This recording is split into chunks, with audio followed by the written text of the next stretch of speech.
Halo, bertemu kembali dalam Ini Budi bersama saya Budi Siarso, pemimpin redaksi Koran Tempo. Kali ini saya akan berbincang-bincang tentang dunia digital dan juga dunia telekomunikasi bersama seorang CEO yang sangat berpengalaman di bidang itu, termasuk nanti barangkali kita mendapatkan bocoran-bocoran tentang langkah apa yang akan dilakukan oleh korporasi ini.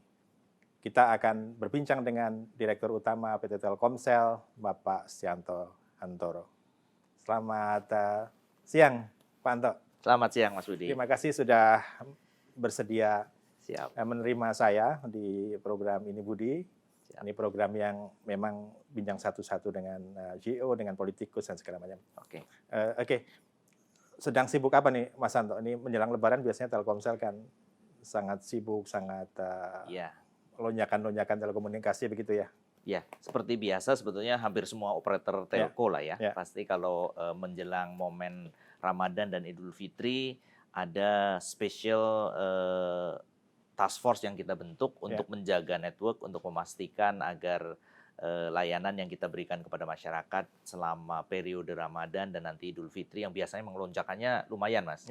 Biasanya lonjakannya lumayan itu agar semuanya bisa nyaman lah, tetap available, servisnya juga tetap available, produk-produknya bisa didapat dengan mudah. Kita sebutnya Telkomsel Siaga Rafi. Oke. Ya, Ramadan dan Idul Fitri. Apa bedanya dengan tahun-tahun sebelumnya kan? Tahun lalu mungkin masih sama ya, bahkan mungkin lebih parah karena masih awal-awal pandemi kan. Nah, sekarang mudik juga nggak boleh lagi gitu. Nah, ini apa yang dilakukan? Kalau dengan tahun lalu pasti kita lebih siap dibandingkan yang tahun lalu ya.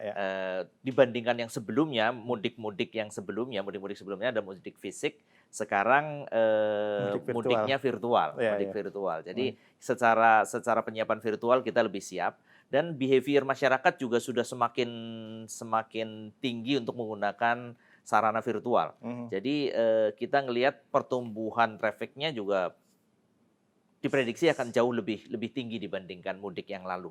Meskipun sama-sama virtual gitu ya. 2020 sudah virtual, sekarang sudah virtual, tapi karena pembiasaan masyarakatnya sudah dilatih hampir setahun ini atau setahun lebih bahkan ya. Maka penggunaannya kita percaya akan diprediksi akan lebih tinggi lagi. Akan lebih naik lagi. Akan lebih naik lagi. Itu berbanding lurus dong ya pasti ya dengan revenue perusahaan dan segala macamnya ini karena ini menarik nih pertanyaannya karena memang unfortunately atau fortunately saya nggak tahu begitu ya, tapi memang tidak berbanding lurus, tidak berbanding lurus antara traffic dengan pendapatan itu tidak langsung berbanding lurus begitu saja karena salah satunya adalah kita memang terjadi beberapa penurunan harga lah. Kalau kita lihat di Indonesia ini salah satu harga per megabitnya atau per kilobyte-nya itu paling murah, salah satu yang paling murah dibandingkan negara-negara lain di dunia gitu. Kalau nggak salah data tahun lalu kita itu kedua atau ketiga termurah di dunia. Jadi ada unsur itu sehingga peningkatan traffic yang sedemikian tinggi tidak berbanding lurus dengan peningkatan pendapatannya. Jadi karena faktor harga yang membuat revenue perusahaan tidak ikut terdongkrak naik gitu ya? Dari sisi broadband begitu ya, dari sisi broadband revenue-nya. Tapi dari sisi lain seperti penggunaan digital platform, penggunaan digital services naik. Meskipun antar operator pasti akan berbeda komposisinya. Di Telkomsel sendiri kami bisa memanage lah agar pertumbuhannya bisa termanage. Oke. Tadi kalau misalnya bicara tentang harga itu kan memang kaitannya sama persaingan yang memang di situ kan. Perusahaan telco lain juga memasang harga yang cukup rendah sehingga otomatis semuanya juga akan ikut rendah. Apakah itu bagian dari games yang ada di industri telco atau seperti apa, Mas Anto? Jadi gini, industri telco adalah industri yang memang heavy investment. Oke. Heavy investment. Kita di Telkomsel berkomitmen untuk kita selalu berinvestasi yang cukup untuk menjaga agar kualitas jaringan kami secara umum harus selalu leading dibandingkan operator lain. Ya. Itu sebabnya sebetulnya bagi kami di Telkomsel, kami tidak pernah mengandalkan harga sebagai value proposition kami. Value proposition kami adalah di sisi quality dan coverage-nya yang paling bagus, yang lebih unggul dibandingkan yang lain. Ya. Jadi saya rasa itu hal yang patut kita terus dorong begitu ya di industri maupun di masyarakat. Ya. Karena bagaimanapun juga ujungnya masyarakat harus bisa menerima manfaat sebanyak mungkin dari keberadaan teknologi digital ini. Nah, untuk bisa memastikan itu, maka harus dipastikan agar terjadi kompetisi dan investasi yang sehat dari para operator. Nah, itu memang harus disadari bersama. Jadi akan ada batas-batas di mana investasi tetap harus dilakukan, tapi di sisi lain harga kepada masyarakat juga harus tetap dijaga. Ada titik keseimbangan yang akan terjadi nanti. Kalau kita lihat karakter konsumen kita kan memang begitu ya, seberapa banyak sih yang prepaid kalau di Telkomsel dan yang postpaid gitu? Secara industri di Telkomsel maupun secara industri saya rasa hampir mirip ya Mas, hampir mirip. Kurang lebih 97% itu prepaid. Sisanya yang 3-4% inilah yang postpaid. Tapi sebetulnya di yang prepaid itu sendiri ada yang high value customer, Mas. Bukan berarti kalau prepaid itu low value customer. Prepaid itu ada juga yang high value customer. Tapi kan ini tetap juga konsumen yang sangat sensitif terhadap harga kan. Jadi ketika ada pesaing yang katakanlah lebih rendah harganya, pasti mereka akan berpindah atau seperti apa? Enggak juga, Mas. Jadi gini, prepaid postpaid satu hal. Di sisi lain ada memang customer yang dia kita sebutnya quality seeking sama price seeking, very price sensitive. Sebetulnya kalau secara overall di industri ini kita percaya jumlah yang price atau kita sebutnya swinger gitu Mas ya. Swinger ini kurang lebih sebetulnya sekitar 15-20% saja. Yang bisa pindah-pindah. Yang memang mereka seperti Mas Budi tadi bilang, kalau harganya rendah pindah begitu. Nah, 15-20% saja kalau menurut saya. 15% sampai 20% dari berapa? Dari total market Indonesia. Itu kan gede juga. Besar juga memang. Jumlahnya besar, tapi kalau secara persentase sebetulnya hanya sekitar 15-20%. 15-20%. Oke. Mas Anto, ini kalau kita lihat pandemi tadi memang mengubah gaya hidup banyak orang, digital, pasti usernya juga naik. Nah, saya pengen mungkin semacam perbandingan gitu ya. Kalau kita lihat negara dengan karakter yang sama seperti India misalnya, itu kan kalau nggak salah Jio ya, itu pertumbuhannya sangat luar biasa, sampai tumbuh 2 digit gitu. Nah, ini apa yang membedakan perusahaan seperti Jio dengan Telkomsel yang sebenarnya juga pasarnya kan luar biasa juga di Indonesia ini gitu? Salah satu perbedaannya ya kalau tapi India sekarang dengan Indonesia sekarang sudah hampir mirip. Dulu jadi pada saat Mas Budi bilang Jio pertumbuhannya sangat tinggi adalah pada saat dia memang penetrasi dari pengguna broadband datanya, itu masih sangat rendah. Nah, dengan adanya gebrakan yang dilakukan oleh Jio, yang dia memangkas banyak hal, memberikan layanan yang sangat bagus dengan cara yang sangat efisien, itu meningkatkan penggunaan secara signifikan. Nah, kalau di Indonesia hal ini sebenarnya sudah terjadi earlier than them gitu ya. Kita lebih dulu. Stage-nya berbeda ya. Stage-nya berbeda. Jadi pertumbuhan itu sampai sekarang di industri ini berkisar antara secara payload Mas ya, secara penggunaan broadband itu berkisar antara 60-75% per tahun pertumbuhan payloadnya. Itu termasuk sangat tinggi. Nah, ini tentu saja harus disikapi oleh para operator, para pemain, termasuk Telkomsel dalam hal ini. Kita harus selalu invest. Karena bagaimanapun juga kalau payloadnya tumbuh, kita untuk menjaga kualitas, kita harus tambah kapasitas, tambah coverage, dan seterusnya. Ya. Oke. Jadi Pak Antam ingin mengatakan bahwa memang pertumbuhan Telkomsel lebih rendah, tapi itu kan karena memang stage-nya berbeda dengan Betul, India gitu ya. betul. Oke. Betul. Jadi sebetulnya menurut Mas Santo ini pertumbuhan selama pandemi ini sudah cukup oke, atau sebenarnya masih ada ruang yang bisa dikembangkan? Secara penggunaan, secara payload, saat ini seperti saya tadi sampaikan, year on year Telkomsel itu kalau payload datanya tumbuh kurang lebih 60-70%. Masih banyak room sebetulnya, Mas. Masih banyak room. Roomnya di mana? Salah satu roomnya adalah masih ada daerah-daerah di mana kualitas dari network atau kualitas dari layanan, kualitas terutama kecepatan dari broadband itu masih cukup rendah. Nah, ini sebetulnya bukan karena, jadi gini, kalau konsumsi masyarakat itu di Indonesia, konsumsi masyarakat itu kurang lebih rata-rata itu antara 7 sampai 10 gigabit per bulan. Nah, ini sebetulnya bukan karena memang kebutuhannya segitu, Mas. Tapi kadang-kadang karena network quality-nya yang membuat orang kan pasti misalnya mengakses YouTube 1 jam gitu, Mas ya. 1 jam. 1 jam kalau speed-nya segini, dia konsumsinya berapa? Tapi 1 jam kalau speed-nya lebih tinggi, dia konsumsinya akan lebih besar. Sehingga kebutuhannya sebetulnya ada. Tapi mungkin karena kualitas kecepatannya yang kurang, maka konsumsinya menjadi seperti itu. Kalau kita compare konsumsi per kapita broadband kita dibandingkan negara-negara lain yang lebih maju, kita masih kalah. Masih kalah. Misalnya di Singapura terlalu maju lah ya, misalnya terlalu jauh. Misalnya Malaysia gitu. Malaysia bisa 1,5 sampai 2 kali lipat kita per kapitanya.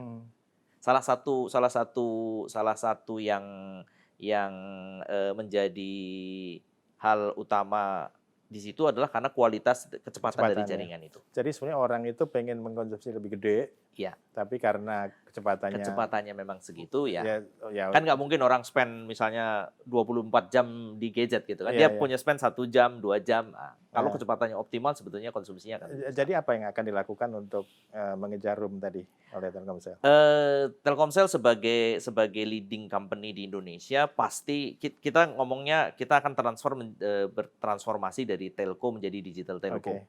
Menjadi digital telco itu apa? Kita sudah definisikan. Apa itu digital telco? Ada 3 tumpukan saya bilang. Tumpukan paling bawah adalah digital connectivity, digital platform, dan digital services. Nah, core of the core kita itu adalah di digital connectivity ini. Maka kita akan invest memastikan bahwa jaringan broadband Telkomsel adalah jaringan broadband terluas dan terbaik.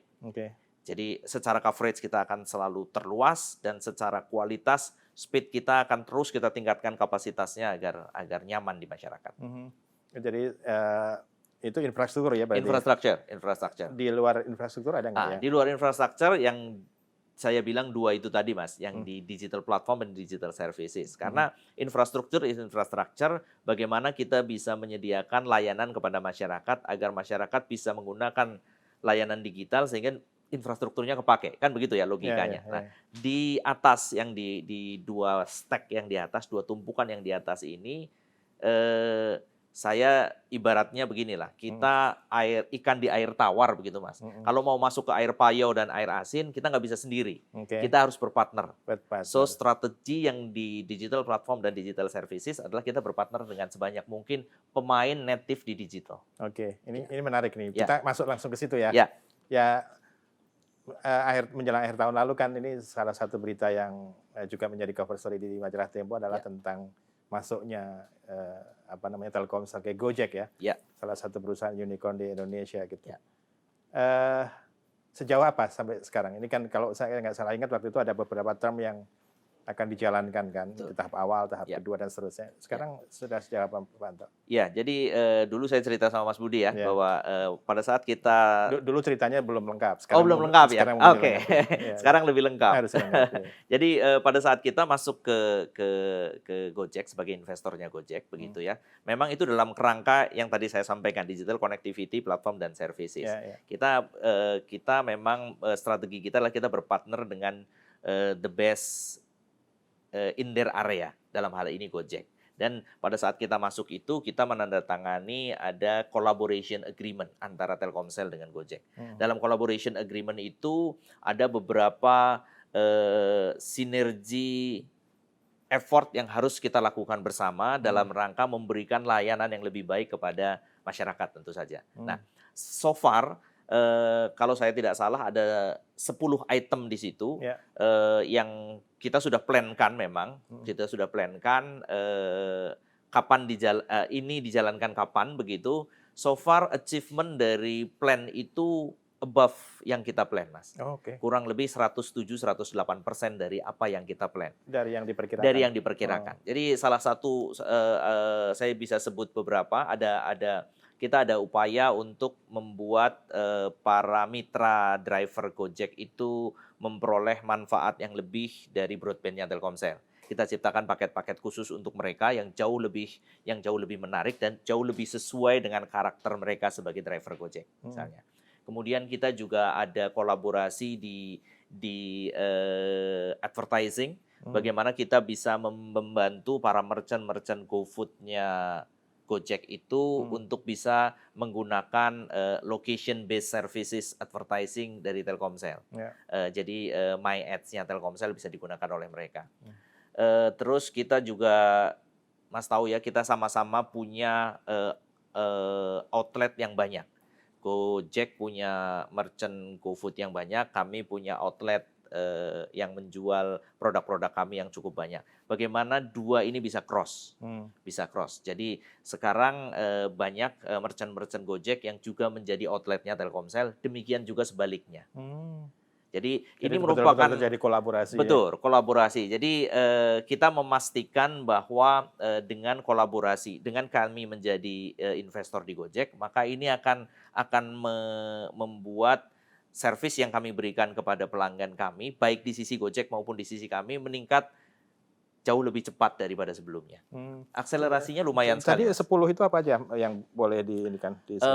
Tadi yang saya sampaikan bagaimana kita bantu driver. Jadi kita pakai area gitu, Mas ya. Bagaimana kita bisa bantu driver Gojek, bagaimana kita bisa membantu merchant-nya Telkomsel dan merchant-nya Gojek untuk melayani pelanggan lebih baik lagi.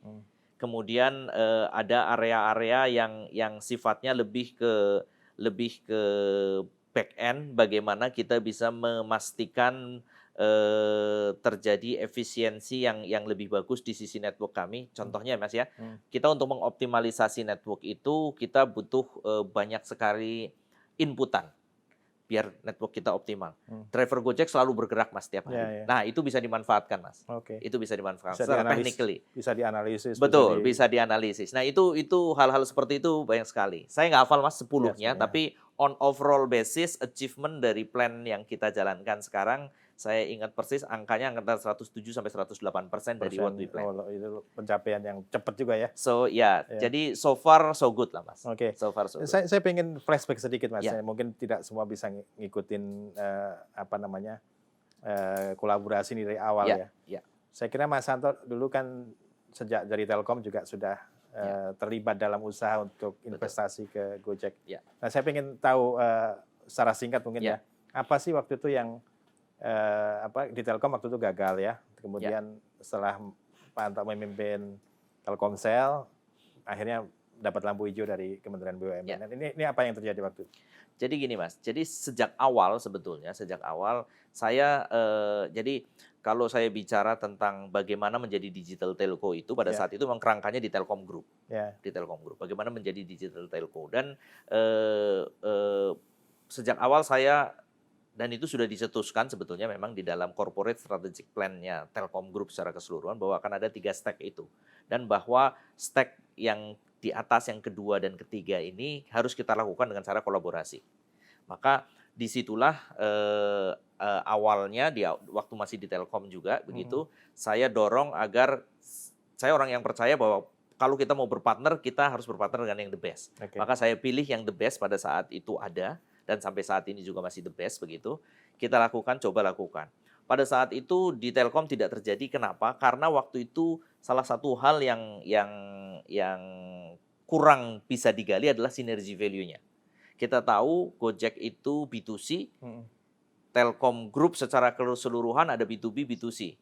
Jadi pada saat digabungkan dengan di Telkom Group-nya, pada saat itu kurang kliknya, ada nggak match gitu. kliknya nggak ada kliknya tapi nggak terlalu banyak. Tapi begitu kita match-kan dengan Telkomsel sama-sama B2C, kliknya sangat banyak. Begitu kliknya sangat banyak, artinya sinergi value-nya besar, maka investasi ini menjadi sangat justified pada saat diimplementasikan di Telkomsel. Ketika di Telkomsel itu udah oke ya. Lebih justified karena sinergi value-nya akan jauh lebih banyak. Jadi ini persoalan teknikal ini bukan persoalan politikal dari pemegang otoritas gitu. Ya, jadi lebih banyak ke masalah bisnisnya, Mas. Masalah bisnisnya itu sendiri. Ya. Oke. Ya. Nilainya waktu itu 450 juta ya? 450 juta overall. Jadi kita punya koridor untuk berinvestasi sampai 450 juta. 450 juta. Room-nya lah, Mas ya, room-nya. Ya. Untuk berapa persen waktu itu? Secara persentase itu kita masuk di valuasi Gojek kalau nggak salah sekitar 10 billion. 10 billion. Jadi sekitar 4,5% gitu? Kurang lebih lah, Mas ya. Kurang lebih ya. 10 billion pre-money. Post money-nya berarti 10,4 kalau misalnya semua dimasuknya. Ya, kurang lebih begitu, Mas. Itu termnya waktu itu kan 150 itu dilakukan pertama, kemudian kita punya option untuk menambah lagi 300 dalam waktu 1 tahun sejak investasi yang pertama. Dari tadi 10 KPI atau 10 perjanjian tadi kan sudah melampaui ya? Iya. Berarti ini term keduanya sudah harus dieksekusi dia, Pak Antara? Secara bisnis kita masih punya koridor sampai 1 tahun, tapi kita kan harus fleksibel begitu, Mas ya. Kita harus fleksibel. Kita sekarang sedang mengkaji begitu ya. Kita sekarang mengkaji melihat sinergi value yang ternyata berjalan sangat bagus. Memang kita sedang berupaya untuk bisa mempercepat proses itu. Oke. Ya, Mas Anto jangan ditahan-tahan, ini banyak yang informasi yang perlu diketahui oleh publik ini. Iya. Oke, jadi sekarang di perkembangannya kan ini Gojek juga sedang proses juga ya. Merge dengan Tokopedia. Telkomsel sebagai salah satu pemegang saham, apakah juga sudah dimintai semacam persetujuan atau? Ini Mas Budi mancing-mancing nih, boleh nggak ya saya cerita ya? Tapi gini, bagi Telkomsel yang paling penting adalah bagaimana investasi yang dilakukan oleh Telkomsel dan sinergi yang dilakukan antara Telkomsel dengan investinya atau perusahaan yang diinvestnya semakin berkembang, begitu, semaksimal mungkin. Kita melihat bahwa potensi dengan adanya merger antara Gojek dengan Tokopedia akan membuat ekosistemnya menjadi lebih luas. Jadi ada dua hal yang sangat penting, Mas, di situ. Jadi user atau pengguna suatu aplikasi itu tipenya 2 gitu, Mas ya. Satu seperti yang di Gojek. Di Gojek itu tipenya adalah dia frequent user. Tapi sekali menggunakan dia akan stay di aplikasinya tidak begitu lama. Betul? Karena kan sudah kebayang ya, mau beli nasi goreng kambing, masuk tek nasi goreng kambing udah. You are not browsing it. Nggak browsing it. Sudah langsung direct. Tapi frekuensinya sangat sering. Sebaliknya kalau di e-commerce seperti Tokopedia, kadang-kadang terutama cewek gitu ya. Kalau cewek itu terutama browsing dulu, lihat-lihat baju, diskon, cari-cari. Karakternya berbeda. Nah, dua gabungan ini antara yang sifatnya cepat transaction dengan browsing, ini akan menjadi kolaborasi yang sangat bagus. Kolaborasi yang sangat bagus. Secara pengguna digital, secara bisnisnya tentu saja akan sangat bagus karena bagaimanapun juga e-commerce akan membutuhkan logistik. Logistik dan kita melihat bahwa ini kolaborasi yang sangat bagus dan pasti akan menguntungkan semua pihak. 1 ditambah 1 bisa menjadi 10 atau bahkan 11 begitu. Oleh sebab itu sebagai salah satu pemegang saham pasti Telkomsel akan mendukung hal ini. Pasti akan mendukung. Tapi sudah diajukan untuk sekarang mereka sedang mengajukan persetujuan ke kita. Telkomsel setuju.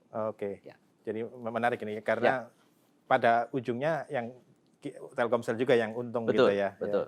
Oke, saya balik lagi sedikit Pak Anto. Itu tadi yang 150 juta sudah dieksekusi. Yang term kedua itu nanti 300 langsung atau ada? 300 langsung, Mas. 300 langsung. Di kuarter ini juga yang akan dikeluarkan? Jadi Secara bisnis kita punya waktu sampai 1 tahun, tapi kalau kita melihat perkembangan saat ini dengan potensi yang sangat bagus, terutama dengan salah satunya dengan potensi adanya merger itu, kita akan mempercepat. Kita tunggu tanggal mainnya, Mas. Oke.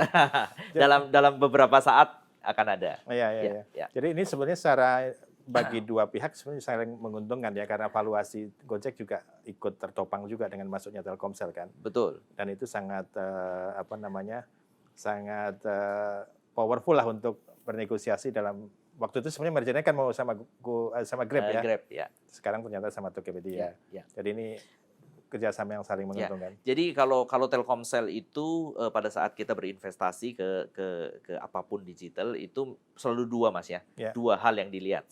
Pasti ini hampir semua investor juga akan begitu. Total shareholder return. Total shareholder return itu adalah dari sisi capital gain-nya maupun dari sisi dividennya, kalau itu perusahaan yang memberikan dividen. Kalau di Telkomsel ada plusnya lagi, sinergi value-nya, jadi strategi. Harus yang berkaitan langsung dengan bisnis core-nya gitu. Betul. Ya? Sebetulnya gini, Mas, ada banyak hal, banyak definisi dari bagaimana sinergi itu bisa terjadi. Sinergi itu bisa go to market sinergi bareng, bisa efisiensi sinergi, bisa additional service sinergi, begitu ya. Nah, kita melihat secara luas, kalau di digital kita melihatnya secara luas. Nah, di dalam case Gojek ini, tiga-tiganya dapat, Mas.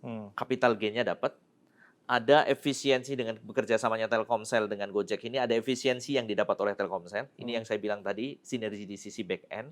Kemudian ada juga di sisi sinergi go-to-market strategi. Jadi, lengkap nih, Mas, lengkap. Dan kalau mereka bergabung dengan Tokopedia, maka ini akan semakin lengkap. Oke. Kita melihatnya ada di sisi. Kalau dalam kasus dalam hal investasi ke Link Aja ini apa ininya? Strateginya di mananya ini? Oke. Ini penugasan atau seperti apa? Enggak, Mas. Jadi gini, kita sudah melihat. Jadi ini sebetulnya sudah dari lama, Mas ya, sudah dari lama. Telkomsel itu dari lama selalu kita tiap tahun mengadakan studi. Apa sih digital verticals apa yang menarik? Dan ini tiap tahun kita confirm. Kita diskusi dengan banyak pihak, bahkan sering kita hire konsultan untuk melakukan surveinya gitu. Itu konsisten, Mas, sebetulnya. Yang selalu konsisten di digital industry itu vertikalnya apa akan bagus, akan punya potensi yang sangat besar dengan kondisi Indonesia seperti ini. Nomor satu itu consistently nih, Mas ya. E-commerce, fintech, delivery, semacam Gojek itu, edutech, health tech. Ini 5 ini konsisten selalu ada di top 5. 5 bisnis yang memang berkembang ya. Memang berkembang terus. Nah, dasar itulah maka kita mengembangkan sesuai dengan arahnya itu. Sesuai dengan yang menurut kita selalu kita cek. Nah, Link Aja juga dari awal memang kita dulu Telkomsel punya namanya Tikes kan. Sebelum jadi Link Aja. Nah, Tikes. Link Aja ini kalau dibilang adalah entry point untuk kita masuk ke industri fintech secara keseluruhan. Gampangnya gini, Mas. Yang pertama paling bisa dilakukan karena entry point paling mudah dilakukan adalah payment. Link Aja adalah e-payment. Dengan e-payment itu kita akan mengumpulkan sebanyak mungkin transaksi. Dengan transaksi kita akan tahu behavior dari pelanggan. Use case-nya ada, transaksinya ada, kita akan tahu behavior. Ujungnya uangnya ada di mana sih kalau di fintech itu? Uangnya ada di lending-nya, Mas. Itu yang akan kita kembangkan ke sana. Itu merupakan bagian part dari perjalanannya Telkomsel menuju digital di fintech. Jadi ini masuk dalam strategi yang tadi secara keseluruhan di 5 vertikal itu kita kan berinvestasi gitu, Mas ya. Nah, itu kita lakukan. Ini Link Aja juga menarik ya, ada Grab juga kalau nggak salah ya. Betul. Ada Grab, ada Gojek juga masuk. Gojek juga. Nah ini apa yang terjadi ini? Siapa ini arsitek di baliknya ini sehingga dua entitas yang di pasar bertarung ini bisa jadi satu? Gini, Mas, sebetulnya kalau dibilang arsiteknya siapa saya nggak tahu sih ya, tapi diskusi-diskusi. Kita selalu diskusi. Jadi kita melihat begini, Indonesia pasarnya sangat besar. Pasar penggunanya besar, pasar transaksinya sangat besar. Masa sih kita mau menjadi pasar saja? Maka kita berdiskusi dengan banyak pihak, bagaimana sih kita membuat satu fintech industri yang kuat, fintech industri yang kuat. Nah, use case-nya akan berbeda-beda, Mas. Kalau Mas Budi perhatikan GoPay misalnya, GoPay itu lebih ke lifestyle, untuk bayar makanan, untuk bayar yang begitu-begitu ya. Kalau Link Aja lebih ke arah utility. Bukan BUMN aja? Bukan BUMN saja. Buat beli bensin, bukan ya? Itu awalnya iya, tapi lama-lama kan berkembang ke arah berbagai macam gitu Mas ya, berbagai macam. Tapi lebih ke arah utility. Dan segmennya agak berbeda Mas. Kalau seperti GoPay itu segmennya lebih ke anak muda perkotaan urban. Kalau ini lebih ke suburban dan utility base. Dan satu yang menarik Mas sebetulnya ada satu karena kita bergabung di situ dengan Himbara juga. Laku Pandai jadi antara e-money ke cash point. Itu juga cukup menarik di situ. Tapi dari diskusi itu kita gambarkan secara keseluruhan industrinya. Akhirnya kita bisa meyakinkan teman-teman yang tadi Mas Budi sebutkan, Grab maupun Gojek, yuk join. Kita join, kita kembangkan yang lifestyle, kita kembangkan juga yang utility base, kita kembangkan yang urban, kita kembangkan yang suburban, kita kembangkan yang mensasar ke segmen market ini dan segmen market ini. Kalau bagi Telkomsel akan quote unquote berinvestasi di semua karena pasarnya luas begitu. Ujungnya apapun jenis payment-nya, digital connectivity-nya akan pakai Telkomsel. Iya. Saya penasaran kenapa nggak masuk ke fintech yang jauh lebih matang lah ya. Saya melihat Link Aja ini masih early lah ya. Atau seperti apa saya nggak tahu. Tapi kalau kita bandingkan misalnya dengan OVO, ShopeePay dan segala macam itu kan masih relatif lebih di belakang. Enggak. Kalau kita urutkan sebetulnya di situ ada GoPay, OVO, Link Aja comparable terhadap itu. Memang sekarang terus terang ShopeePay sangat menyodok ya, naik dia. Tapi sekali lagi saya bilang begitu, ada unsur merah putihnya di situ, Mas. Ada unsur merah putihnya. Tapi ada Grab. Iya juga gitu, tapi Grab kan porsinya kecil tidak begitu besar di Link Aja begitu ya, sama dengan Gojek sebetulnya. Tapi kita melihat begini, kita tidak hanya menjadi market, itu saja Mas sebetulnya. Bagi kami kita tidak pengen kita hanya menjadi market, ayo kita kuatkan pegangan tangannya gitu, hand in hand-nya untuk bisa menguasai pasar kita sendiri at least. Jadi ini ada misi non bisnisnya ya, patriotisme gitu atau? Pasti Mas, pasti ada. Unsur merah putihnya ada, tapi ujungnya pasti bisnis Mas. Ujungnya pasti bisnis. Pasti bisnis. Iya. Mas Hanta, ini kalau strategi investment ya tadi kan memang kalau tumbuh organik sendiri gitu mungkin telco juga udah agak bisa jadi kesulitan ya untuk menyesuaikan dengan kultur digital, kultur startup gitu. Nah, tadi beberapa sudah disebut, tapi kurang lebih ke depan perusahaan-perusahaan seperti apa sih yang masuk dalam list Telkomsel lah untuk masuk dalam kolaborasi yang tadi dengan beberapa kriteria yang disebutkan oleh Pak Anto tadi. Betul Mas. Jadi kalau kita tadi saya sudah nyebut ada lima wilayah vertikal itu. Nah, kurang lebih yang akan kita sasar di situ Mas. Yang kurang lebih yang akan kita sasar di situ. Dan kita akan melihat begini Mas. Kita akan melihatnya build, borrow, buy. Selalu akan ada strategi itu. Apakah kita akan build our own, kemudian kapan saatnya kita akan borrow, kapan saatnya kita just buy. Nah, contohnya tadi Link Aja. Link Aja dulu kita build Mas. T-Cash kita build by our own, kemudian kita kolaborasikan dengan yang lain, kemudian yang lain justru yang kita ajak masuk. Tapi dalam hal dengan Gojek misalnya kita strateginya strategi buy. Kalau di ride hailing sama di e-commerce kita lebih baik buy, begitu kan? Lebih baik buy. Di yang health tech misalnya, edutech kita tunggu. Kita sedang mengamati beberapa yang akan kita lakukan. Akan ada kombinasi Mas, kombinasi antara buy and build. So kita punya ide bagaimana mengembangkan mengembangkan bisnis atau mengembangkan layanan di health tech maupun edutech. Idenya ada. Kita akan berkolaborasi dengan siapa yang bisa menerima ide kami ini. Kan kalau kita beli boleh dikatakan idenya yang punya ya, karena kita beli masuk begitu kan. Nah, sekarang bagaimana caranya kita sudah punya idenya? Ada nggak yang pemilik atau existing players di situ yang bisa masuk dengan ide kita dan kita bisa blend?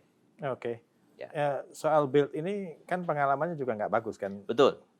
Ada belanja.com dan sekarang ini kenapa ada ini build lagi? Begini Mas, build-nya akan berbeda yang tadi saya sampaikan. Build-nya tidak akan kita build by our own, terus kita build sendiri from the scratch. Enggak. Jadi build itu dalam artian kita build the idea, kita jalankan ideation untuk build-nya itu sendiri. Kemudian kalau bahasa kasarnya mungkin kita cari cangkangnya begitu Mas ya, yang sudah tinggal dimasukin. Kayak kalau pohon itu kan di apa Mas, di stek ya, dicangkok. Nah, kita masukkan ide kita ke dalam satu cangkang yang sudah mulai tumbuh. Oke. Idenya yang begitu. Boleh nggak kalau dari kita belajar dari kesalahan masa lalu ya, kayak belanja gitu, itu apa sih kegagalannya karena apa? Salah satu hal yang saya lihat begini Mas, kenapa digital company itu berhasil? Digital company itu berhasil karena idenya bukan Mas ternyata. Salah satu adalah yang sangat utama menurut saya adalah founder mentality. Founder mentality. Mas Budi bayangkan kalau Telkomsel berinvest membangun digital company sendiri. Build by our own. Foundernya siapa? Telkomsel. Telkomsel itu siapa? Frankly speaking, semua orang Telkomsel termasuk saya setiap tanggal tertentu menerima gaji. Betul? Digital company-nya hidup atau tidak hidup, saya tetap terima gaji kan Mas dari Telkomsel. Itu yang tidak membuat ada adrenalin yang keluar. Ownership-nya jadi nggak ada. Ownership ada, tapi adrenalinnya nggak keluar Mas. Kalau seorang founder akan hidup mati di perusahaan yang dia kembangkan. Nah, kalau dia tidak bisa mengembangkan perusahaan itu, dia akan mati besok nggak makan. Kagak ada yang gaji dia, begitu kan? Saya butuh founder mentality itu. Yang itu memang tidak bisa didapat dari, dari karyawan. Nggak bisa. Maka saya harus saya punya idenya, kita di Telkomsel punya idenya, kita mencari founder-founder yang punya founder mentality yang kuat, yang punya daya juang yang kuat, dan mau menerima ide kita cangkokkan ke situ. Kalau di korporasi swasta gitu, memungkinkan nggak membuat satu startup yang berhasil? Kalau saya lihat lebih mungkin. Kenapa? Karena tetap ada foundernya, pemiliknya. Founder perusahaan besarnya. Perusahaan besar itu. Ya misalnya, kecuali kalau mungkin perusahaan yang sudah sangat besar, sudah benar-benar 100% public, seperti Astra gitu misalnya. Foundernya kan relatif sudah tidak ada ya. Kalau yang masih ada foundernya, menurut saya masih bisa berhasil. Masih bisa, Masih bisa berhasil. Kalau dalam hal BUMN ini kan juga ada satu faktor yang saya membayangkan ini semacam ketakutan gitu ya, karena harus ada audit BPK. Ini sehingga ketika misalnya menginvest atau bahkan membangun sendiri ini, kalau gagal nanti bisa dianggap sebagai kerugian dong. Ini benar nggak? Bayangan saya? Sebetulnya begini Mas, ada dua hal ya. Satu, ini pendapat saya pribadi, tidak ada hubungannya dengan legal benar atau tidak. Saya kurang paham juga begitu ya. Tapi begini, di dalam berbisnis, di dalam kita melakukan sesuatu, yang penting adalah esensinya begitu ya. Esensinya adalah kalau kita memang berinvest dengan niat baik, dengan kebutuhan sesuai dengan kebutuhan bisnis perusahaan yang kita percaya itu baik, kemudian gagal, apa salahnya begitu? Kegagalan adalah bagian dari pelajaran dan bagian dari journey untuk mengembangkan bisnis, terutama di dunia digital. Nah, ini juga sebetulnya didorong juga dengan kita ada di Telkom Group-nya ya, Telkom Group secara keseluruhan ada berapa kali sesi dengan pihak-pihak aparat penegak hukum, misalnya dengan APH, dengan kejaksaan, dengan KPK dan seterusnya. Khususnya dengan kejaksaan, Telkom Group ini punya MOU dengan Jamdatun, Jaksa Pengacara Negara ya, Jamdatun, yang menjelaskan kepada kami bahwa akan ada beda antara business judgment rule dengan kesalahan yang disengaja. Jadi kalau business judgment rule sudah kita lakukan dengan proper, kemudian gagal, itu bukan kerugian negara sebetulnya. Karena business judgment rule-nya yang sudah dilakukan dengan itu teori tapi ya. Iya, secara tapi teori di beberapa begitu. kasus kayak Pertamina itu kan ya dikriminalisasikan. itu case. Tapi kalau bagi saya itu kembali ke personal kita. Kalau kita niatnya baik dan kita tidak melakukan suatu kesalahan terus masih terjadi kasus-kasus yang seperti itu ya that's risk. Life is full of risk. Tapi maksud saya apakah sudah ada satu pemahaman yang sama dari tadi auditor misalnya ketika Telkom atau Telkomsel menginvest satu startup gitu dan startup itu ternyata mungkin fail gitu ya. Nah ini bisa dianggap sebagai kerugian negara atau tidak? Itu sempat didiskusikan nggak? Sempat Mas, sempat. Jadi banyak. Jadi kita dalam kita selalu jadi dalam hal ini kalau Telkomsel maupun Telkom Group secara keseluruhan diskusi dengan Kejaksaan, diskusi dengan BPK, diskusi dengan KPK. Kita selalu mengungkapkan itu dalam setiap diskusi kita dan prinsipnya sebetulnya sama, Pak. Para penegak hukum itu juga prinsipnya sama. Asal business judgment rule-nya bisa dibuktikan bahwa ini memang untuk suatu kepentingan bisnis, kalau ada fail ya itu bukan kerugian negara. Bukan kerugian negara. Mas Hafrik, ada beberapa rencana tadi benderanya apakah menggunakan Telkomsel, kalau tadi misalnya ada 5 wilayah yang diamati ya, kesehatan, pendidikan, dan seterusnya itu, ini menggunakan benderanya Telkomsel atau punya bendera lain untuk investasi? Jadi salah satu hal yang kita diskusikan di dalam adalah memang pada saat kita mau ngomong dunia digital itu bahasa saya airnya beda gitu Mas ya, airnya beda. Kalau airnya beda maka kalau dicampur di dalam Telkomselnya akan susah sekali berkembang. Karena speed-nya beda, cara pengambilan keputusannya berbeda, KPI-nya berbeda, maka Telkomsel dalam waktu yang tidak berapa lama lagi kita akan punya vehicle untuk digital. Kita akan punya TMI itu bukan? Bukan, kalau TMI lebih ke dia investing ya, dia corporate venture capital. Ini memang operating digital company. Operating digital. Ini 100% Telkomsel punyanya. Sedang dalam pembicaraan apakah akan ada pihak lain yang masuk. Tapi gini Mas, di dunia digital naturally itu memang tidak bagus kalau 100% owned by single entity. Di dunia digital begitu. Jadi akan berpartner dengan siapa? Akan berpartner dengan yang lain. Dengan? Kita akan undang investor nantinya setelah. Jadi pasti kita build dulu. Kapan sih ininya? Tahun ini Mas. Tahun ini. Nah kalau tahun ini mestinya sudah ada pembicaraan dong dengan yang sudah ada pembicaraan tapi ya masih dibicarakan Mas. Misalnya siapa misalnya? Jadi gini Mas. Digital company-nya itu nanti saya nggak tahu nih. Saya kasih gambaran begitu Mas. Digital company-nya akan ada horizontal dan akan ada vertikal di bawahnya. Vertikalnya yang saya gambarkan tadi ada 5 vertikal, ada horizontalnya. Kita akan cari partner di both, di horizontalnya maupun di vertikalnya. Jadi di horizontalnya kita lebih akan mencari partner yang lebih bersifat financial partner. Di vertikalnya kita lebih mencari partner yang bersifat strategic partner. Gitu. Jadi perusahaan-perusahaan yang sudah ada di engage gitu untuk kurang lebih begitu Mas. Bulan apa Mas diumumkan ini? Kita tunggu tanggal mainnya ya Mas. Mungkin ini satu pertanyaan terakhir, tapi kurang lebih tadi pasti yang telco, bisnis telkonya kan semakin mengecil ya, akan berubah menjadi data kan. Itu nanti dalam beberapa tahun ke depan akan seperti apa kurang lebih Mas bisnis baik di Telkomsel maupun di pasarnya secara keseluruhan. Jadi gini Mas, kalau kita ngomong telco, bisnis telco, kita memperluas Mas sebetulnya, yaitu digital connectivity. Digital connectivity ini memang bukan mengecil sih Mas sebetulnya, mungkin porsinya. Secara persentase compare to other business-nya itu akan persentasenya mengecil dari sisi value. Tapi dari sisi absolute cash flow yang bergerak belum tentu Mas. Karena kan beda permainannya Mas ya. Kalau di sini ngomongnya adalah cash rich, EBITDA rich begitu ya, cash rich and EBITDA rich. Kalau di sini value rich. Berbeda nih Mas, agak berbeda.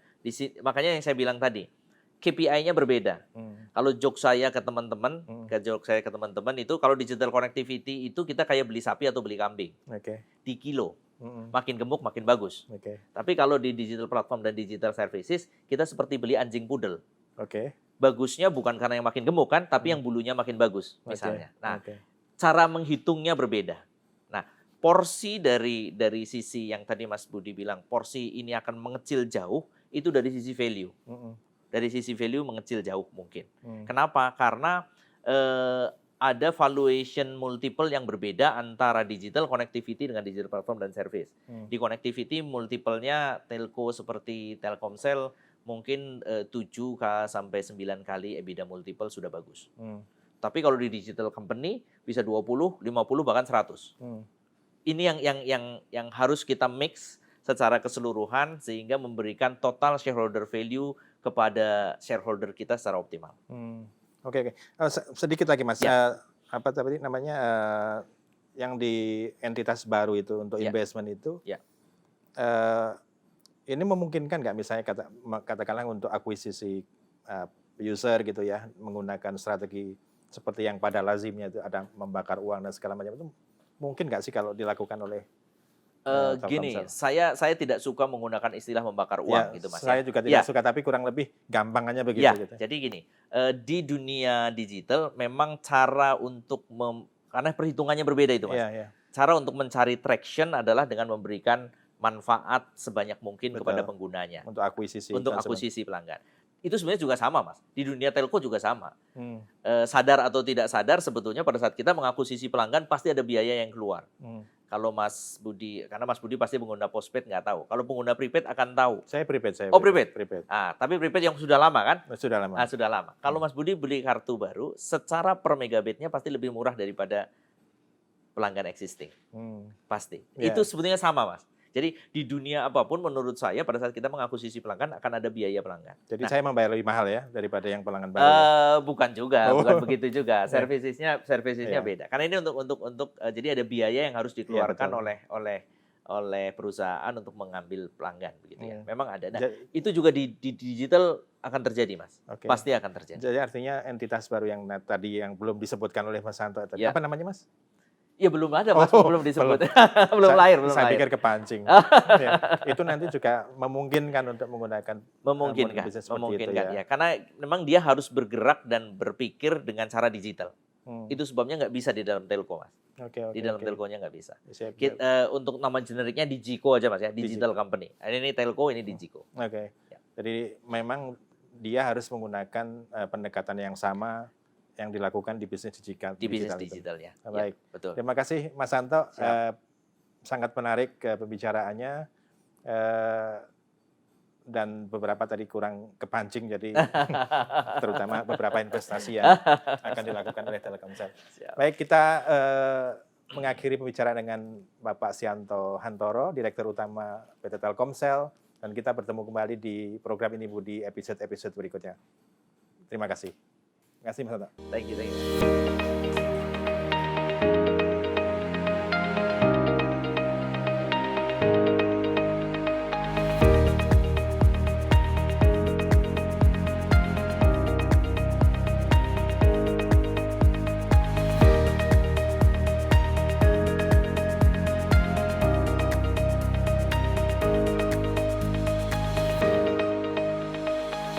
Saya Stianto Hantoro dan segenap manajemen Telkomsel mengucapkan selamat ulang tahun ke-20 kepada Koran Tempo. Semoga di usia yang ke-20 tahun ini, Koran Tempo dapat terus memberikan informasi positif dan selalu menjadi inspirasi bagi seluruh masyarakat Indonesia. Kami juga mengucapkan selamat dan sukses untuk transformasi Koran Tempo yang kini juga dapat dinikmati dalam versi digital oleh para pembaca.